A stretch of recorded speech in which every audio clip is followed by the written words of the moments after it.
You people terrify me. How you do? That's just terrifying. That as we pulled the ballot out of the box, it had a sticker on it that says, "I voted." How could that happen? We presume that somebody went from poll place to poll place because we had witnesses say that.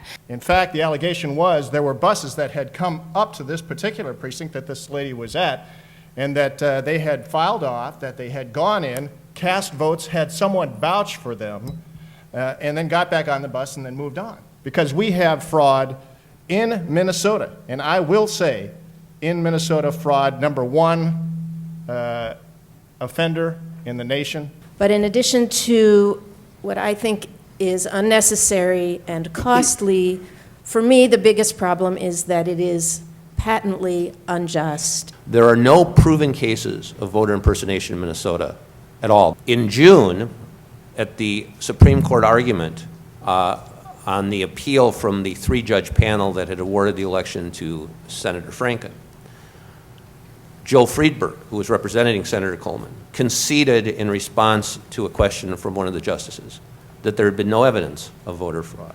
It seems like an incredibly simple request, when in reality, I would have to get a new ID every time I moved or change my hair.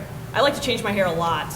You can vouch for them, you can say they live with you, it doesn't matter. That's where the fraud comes in. It's tough to detect. The mayor of Atlanta, who did this study, basically said that it is a benefit. It is actually empowerment for the minority groups that we're talking about being disenfranchised here when they get a photo ID to be able to cast their ballot. When people come in for the same day registration and somebody vouches for them, yeah, they're Joe. Imagine doing that at a liquor store. Oh yeah, he's old enough. Sure, cool. It doesn't happen that way. First of all, voting is a right, not a privilege. And buying liquor, flying in planes, even buying Sudafed, which are some of the things people need IDs for, those are privileges. But voting is a right, and you shouldn't have to be a privileged person in order to vote. Yet there's not been a case of voter impersonation in Minnesota in well over a decade, if not longer.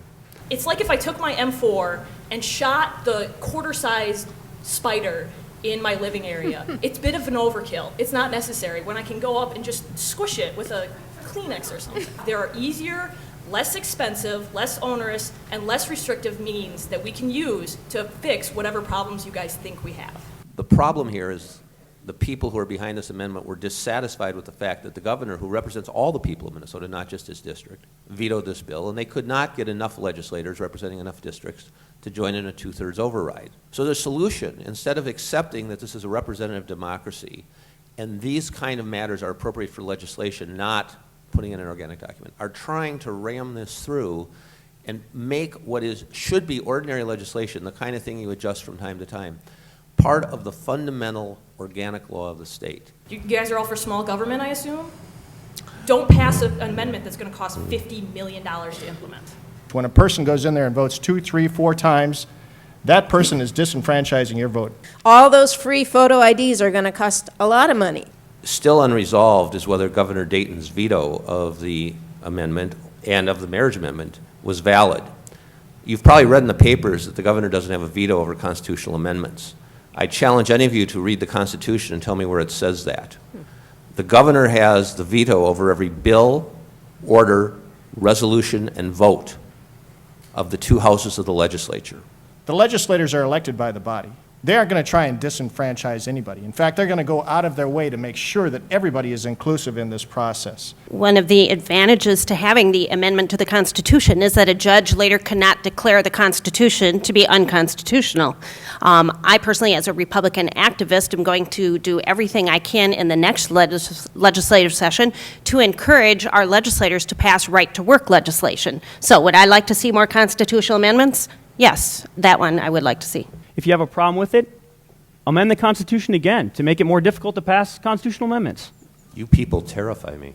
How you do? Using the Constitution to do ordinary legislation is an enormous mistake. You're screwing with our rights. What these folks here are proposing is scary, and it's something that should be killed immediately by voting no on these amendments in order to stop a trend towards messing with organic documents.